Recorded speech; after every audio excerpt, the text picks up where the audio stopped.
What is up, bloxxers? It's the infamous alopek here, giving you the history of Roblox from 1989 to present. Roblox started in August of 1989 when David, also known as Builderman, founded a company known as Knowledge Revolution.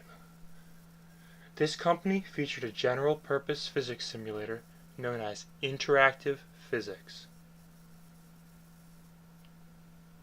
At this company is where he met future Roblox founder Erik Cassel. Now, Knowledge Revolution was bought by MSC Software in the beginning of 1999 for $20 million. David would work at that company for a while, and then he split around 2003, and with Erik Cassel, he founded Roblox in 2004. Now, Roblox wasn't the original name. In 2003, they registered the domain name GoBlocks and actually started Roblox with the name Dynablocks. But a year later, they finalized the name with Roblox. So, now most of you remember the OG tickets, but the first point system on Roblox was actually called Roblox Points. Now these transformed into what we now know as Robux in the middle of 2007. And tickets came a few months later along with the release of Builders Club, which was a premium membership. Now, through 2007 to around 2011, Roblox didn't have a lot of popularity. They just kept going through incremental updates and not much amazing happened. They're adding new brick types, meshes, new weapons, but no one was really taking the platform seriously. Now, I personally started playing in 2009, 2010-ish, so that's the first thing I remember. So now that takes us to 2011. Now this is when Roblox started to host conventions. The first one was known as Roblox Rally, and now it's known as BloxCon. Now around that time, in late 2012-ish, Roblox started to support mobile phones. But honestly, I tried it when it first came out, and it was really a terrible experience. Games were laggy, and Roblox as a whole on mobile devices was unplayable. Now, a big event in Roblox history, just a year later in 2013, was co-founder of Roblox, Erik Cassel, died to cancer at about the age of 45. So after Erik's death, Roblox started to take things to a whole new level. They released the DevX market in 2013 to counteract the up-and-coming black markets like Vermilion, so they wanted to get developers paid while still getting a cut for themselves. And so they kept, throughout that time, releasing different UI updates. And in 2014, they started allowing user-uploaded audio clips of up to 120 seconds. And then later that year, they introduced in-game consumables in universes, which really truly started to lead to the demise of tickets as a whole. Because universes, whenever you switched games, you got another ticket. So developers started using that trick to gain 10 tickets for only one place visit, which was equivalent to about 1 Robux. So now developers were getting 1 Robux per place visit instead of 1 ticket. And 1 Robux at that particular time was worth about 1 cent.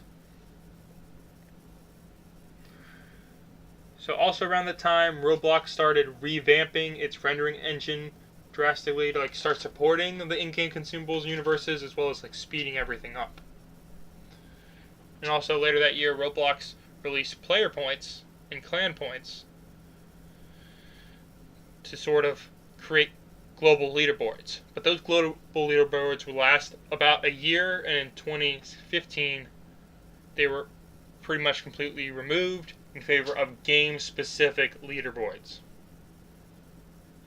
So in May of 2014, Telemon, known by noobs as Shedletsky, quit working at Roblox full-time. Now Telemon was to me it seemed like a moderator. He worked mostly behind the scenes, but there was many legendary items built around him. He was famous for things like fried chicken. So, after Shedletsky left, things started to take a turn for the worse in Roblox history. Player points were devalued by 100 times.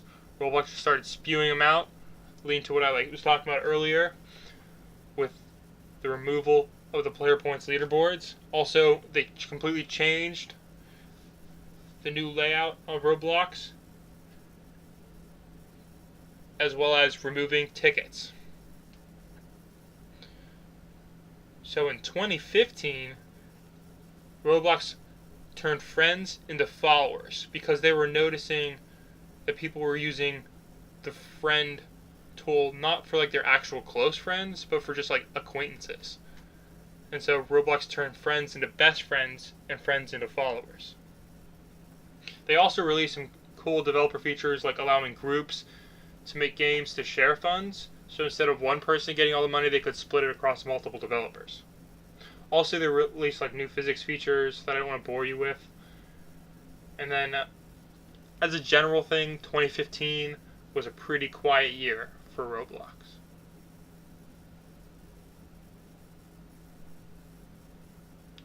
Now, 2016 marked a time when Roblox wanted to start to spark and spice things up. They unveiled a new avatar design, but the community of developers was outraged, and this forced Roblox to go back to the drawing board. So they had to cut back on some things, and then they released the updated model in beta in February 2016. Now, at this time in 2016, Roblox also released its platform for the Xbox One, as well as supporting VR systems like the Oculus Rift.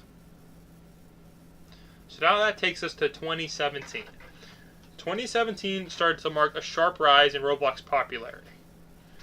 From 2010 to 2014, the top games had millions of visits. Now in 2016, games were starting to get tens of millions of visits. 2017, they're getting hundreds of millions of visits. And also, the number of people playing Roblox at a single time jumped from about 100,000 to over 1 million in these short years from 2016 to 2017. Also notable, Dude 1 hit the 300 million place visits mark first, which was a massive achievement. Roblox also released a new chat system, removing all forms of bad language, but also making many familiar words appear as hash marks, basically making the in-game chat system unbearable. Roblox also started removing classic things such as the O decal from blocks and voxel terrain. Now 2018, the current year, marked the release of a hit game called Jailbreak, which was the fastest game to reach 1 billion place visits. And also Roblox started to release under 13 features to help protect youngsters, because Roblox's main audience is from that 10 to 15 range. So that's all I have on the history of Roblox. If you have any questions, don't hesitate to drop a comment below. I know I couldn't go through everything in this video, talking about the top hackers, top games, but I know you all have short attention spans and don't want to watch a half-an-hour video on Roblox. So that takes us all the way from 1989 to 2018, the present day. and I hope you enjoyed this video. Make sure to smash that like button, and feel free to friend me on Roblox at alopek, or send me some PMs if you want to chat. Also, no spam blocks, please, and also no noobs, or I'll blast you with my noob tube. I hope you get that reference. Only the OG bloxxers will get that. So keep enjoying Roblox, and keep enjoying those classic games: Heli Wars, Roblox Pool, Jet Wars, Base Wars. Some really good games out there. And I don't know if anybody out there remembers the classic obbies that used to get to the front page. That was pretty cool. So that's all, folks. Again, subscribe, smash that like button, and I'll see you in the next one.